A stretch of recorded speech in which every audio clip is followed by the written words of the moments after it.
Video শুরুতেই বাগান, ফুল, গাছ, ঠাকুর পুজো এসব দিতে দিতে আমারই কেমন যেন একটা একঘেয়ে লাগছিল, জানো তো। তো ভাবলাম আর একটা পছন্দের বিষয় আমার আছে, কিন্তু সেটা হলো কার বাড়িতে কি রান্না হলো সেটা জানা। যখন লাইভ করতাম তখন সব ভাই বোনেরা যখন আসতো, আসলেই আমার ফার্স্ট কোয়েশ্চেনই ছিল, আজ লাঞ্চে কি খেলে গো? তো ভাবলাম আমার মতো অনেকেই হয়তো তোমরা আছো যে রান্নার মেনু শুনতে ভালোবাসো বা রান্না দেখতে ভালোবাসো। তা চলো, আজকে রান্না হয়েছে কি বলো তো। প্রথমেই সবুজ ছোট্ট বাটিটায় হয়েছে তোমার ওই কাচকি মাছের ঝাল, যেটা আমার মা আর মহারাজ খাবে। আর তার পাশে হচ্ছে পুঁই শাকের চচ্চড়ি, এটা হচ্ছে গাটি কচু দিয়ে চিংড়ি মাছ দিয়ে, আর হচ্ছে পাবদা মাছের ঝাল, আর উচ্ছে দিয়ে বড়ি দিয়ে পেঁপে দিয়ে একটা ওই তরকারি টাইপের। আর ওই দই তো রয়েছে, দইয়ের সাথে আজকে ব্রাউন সুগার নিয়েছি। এই যে একটা খুব পছন্দের, কি বলবো, আমার যেন 50 পার করার পর থেকে না আমার যেন মনে হচ্ছে শৈশবটাকেই আমি বেশি ফিরে যাচ্ছি। কিন্তু বাড়িতে থেকে তো আর শৈশবে ফেরার কোনো জো নেই। মানে সকাল থেকে উঠে যা এটা এই খাবার চাই, ওই খাবার চাই, এই লন্ড্রিতে জামা কাপড় দিতে হবে, এই বিছানার চাদর কাচতে হবে, এই বাজার আনতে হবে, এই রান্না করতে হবে, এটা নেই সেটা নেই, মানে মুদিখানা, সবজি বাজার, মাছ বাজার, মাংস বাজার, সব কিছু, দুধ দই, মানে সব কিছু নিয়ে যখন চলি তখন আর শৈশবের কথা ভাবা যাবে? ভাবা যাবে না তো। কিন্তু ওর মাঝে মাঝে ওই যখন আর কি বোর হয়ে যাচ্ছি, মানে আর পারছি না, শরীর যেন মাথা যেন দম বন্ধ হয়ে যাচ্ছে কাজের চাপে, টেনশানে, স্ট্রেসে, তখন এই জিনিসগুলো মনটাকে খুশি করে দেয়। তোমরা হয়তো ভাববে বাড়িতে কোনো বাচ্চাই নেই, অথচ খেলনা বাটি নিয়ে কি হবে। আমি খেলবো, আমি খেলবো। কোনো কিছুরই বয়স হয় না, নিজেকে ভালো রাখার জন্য সব কিছু করা যায়। এটা আমি আমার জীবন দিয়ে বলছি, ভালো থাকা যায়। সর্বোপরি হচ্ছে তুমি নিজেকে, এটা ওই যে আমরা একটা সমাজে থাকলে একটা ভেবে নিই না, যে ক্যামেরাটাকে একটুখানি ইয়ে করে নি, হ্যাঁ, সমাজের থেকে আমরা একটা ছোটবেলা থেকে শিখেছি না, এই জিনিসটা এই বয়স হলে করতে নেই, ফর্সা হলে এই রং পরতে নেই, কালো হলে এই রং পরতে নেই, রোগা হলে এটা পরতে নেই, মোটা হলে ওটা পরতে নেই, তারপরে অল্প বয়সীরা এটা পরবে, বড় বুড়োরা এটা, বুড়িরা এটা পরবে না। এই যে আমরা একটা ভাগাভাগি করে রেখে দিই না, ওটা মানে একদমই ঠিক বলে মনে হয় না আমার এখন। তবে হ্যাঁ, সব কিছুর শালীনতাটাকে মেনটেন করে নিজেকে খুশি করার জন্য সব কিছু করা যায়, বিশ্বাস করো। আমি তো এই খেলনাটা, এইটা আমি ফেসবুকে হঠাৎ স্ক্রোল করতে গিয়ে ফ্লিপকার্টে দেখতে পেয়েছি, যে আমার কি পছন্দ হয়েছে। আমাদের ছোটবেলার এইরকম কোয়ালিটির খেলনা ছিল বলো তো? আমরা তো সেই টিনের মানে খুবই একটা বাজে লো কোয়ালিটির টিনের, যে মানে টিন কি ওটাকে রাংতা টাইপের আর কি, ওই রকম, মানে হাত পা কেটে যেত, হ্যাঁ, মানে ওই রকম আর কি দিয়ে দিয়ে আমরা রান্নাবাটি খেলতাম। তা এখন কি করব, বাড়িতে কোনো বাচ্চা নেই তো কি হয়েছে, আমি খেলবো। মন ছোট বাচ্চা থাকলে না বয়সটাও কে তুমি মালুম করতে পারবে না, মানে বয়সটাকে জাস্ট তুড়ি মেরে উড়িয়ে দিতে হবে। আমি করতে চাই, কিন্তু হ্যাঁ, কখনো কখনো যখন হাঁটু ব্যথা, কোমর ব্যথা স্টার্ট হয়, তখন তো বয়স বুঝিয়ে দেয়, ওরে বেশি বার পারিস না।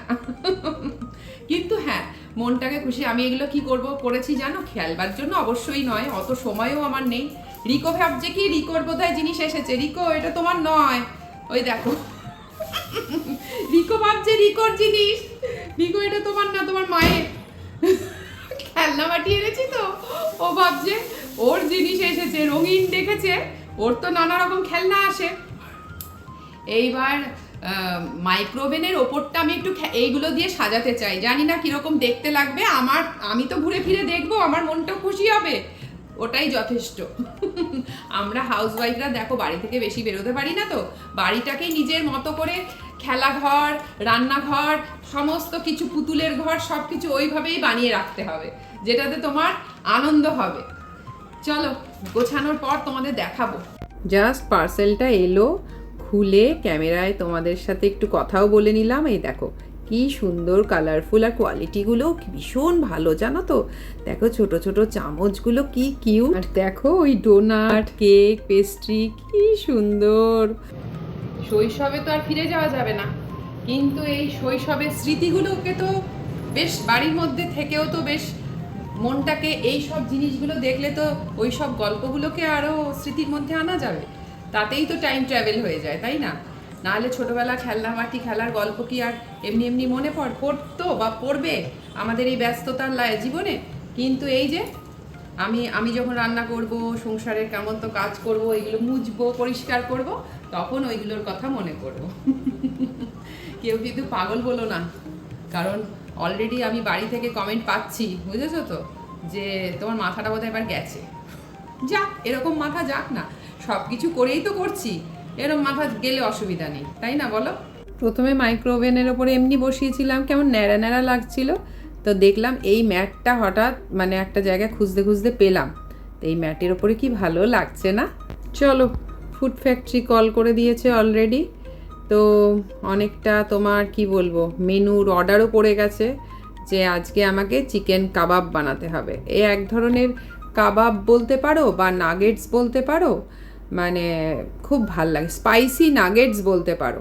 মানে আমার যা খেয়ে মনে হলো, এটা অ্যাকচুয়ালি এই রান্নাটা কিন্তু আমার নিজের রেসিপি না, এটা আমার ছোটো ননদ রাঙাদির বাড়িতে গেছিলাম, যে ব্লগটায় তোমরা দেখলে, সেখানে গিয়ে খেয়েছিলাম, এত ভালো লেগেছিল। আমার মা যে চিকেন খায় না সেও খেয়েছে, মহারাজও চিকেন খায় না সেও খেয়েছে, আমি নিজে চিকেন খাই না আমিও খেয়েছি, আর হ্যাপি তো খুব ভালো খেয়েছে। তো ওই জন্য এটা বানানো শুরু করলাম। চিকেনটাকে তো পেস্ট করে নিয়েছি মিক্সিতে, দেখতে পারলে, আর তার মধ্যে পেঁয়াজ কুচি, আদা কুচি, রসুন কুচি, কাঁচা লঙ্কা কুচি, ঠিক আছে, আর দিয়ে দিলাম 2টো ডিম, আর তার সাথে একটু ব্রেড ক্রাম্ব দেবো, ঠিক আছে, ওটাকে বাইন্ড করার জন্য, মানে টাইট করার জন্য। আর হচ্ছে এই যে নুন আর মিষ্টি, একটু চিনি দিয়ে দেবো, ব্যাস। এবার সবটা ভালো করে মেখে নিয়ে লাস্টে একটু ঘি দেবো, আর তারপরে দেখো হাতে গড়ে নেব ভালো করে, আগে চটকিয়ে মেখে নিতে হবে আর কি, মেখে নিয়ে তারপরে এই যে ব্রেড ক্রাম্ব একটু করে দিয়ে, এই যে গোল গোল পাতলা পাতলা, তুমি যে কোনো শেপে দিতে পারো, আমি এরকম করে দিচ্ছি। আর মানে ওরকম পাতলা পাতলা করে, মানে খুব মোটা হবে না জিনিসটা, খুব একদম পাতলাও হবে না, তাহলে তো ভেঙে যাবে। এমনি জাস্ট একটু ব্রেড ক্রাম্বের মধ্যে দিয়ে, কিচ্ছু খাটনি নেই জানো বন্ধুরা, কিন্তু এত সুন্দর খেতে, মানে তোমাকে কি বলবো, আমি যখন বানাচ্ছিলাম তখনও ভাবছিলাম আমি রাঙাদির মতো পারবো কি না, কারণ মানে হয় না যে জিনিসটা তুমি প্রথমবার বানাবে তোমার কনফিডেন্স একটু হলেও কম থাকবে। তারপরে যাই হোক ভুকদুক দোকানি নিয়ে তো করলাম, কিন্তু খাবারের পর মানে ওরা খাওয়ার পর এত ভালো রিভিউ দিয়েছে, আর আমি যতগুলো বানিয়েছি একটাও ছিল না।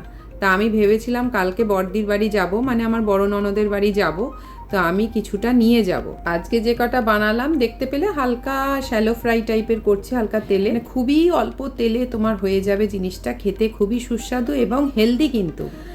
আর যে কটা বানিয়েছি আজকে কিন্তু ঝপাঝপ করে সব শেষ হয়ে গেছে। আজ আবার নতুন করে চিকেন এনে বানিয়ে বড়দির বাড়িতে দিয়ে খাইয়ে এলাম। এডিট তো দেরি করে করছি। এনে হ্যাপি, কেমন হয়েছে বল, আগে ভালো করে খা। ফুড ব্লগারদের মতো ওই অসাধারণ অসাধারণ বলিস না, হাটকে কিছু বল। মুগ্ধ হয়ে গেল। মুগ্ধ, থ্যাঙ্কস টু পিসি বল। থ্যাঙ্কস টু পিসি, ছোট পিসির না ভালো বানিয়েছো রেসিপি। হ্যাঁ ভালো বানিয়েছো। হ্যাঁ, রেসিপিটা তো পিসির দেওয়া, হেভি হয়েছে, ভালো হয়েছে। থ্যাংক ইউ রাঙাদি, খুব ভালো।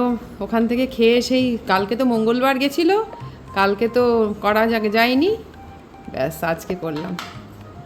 যাক, গরমে কষ্ট করে রান্না করা সার্থক। চলো আজকের মতো এতটুকুই, দেখা হচ্ছে তোমাদের সাথে আবার পরের ব্লগে। তোমরা সবাই খুব ভালো থেকো।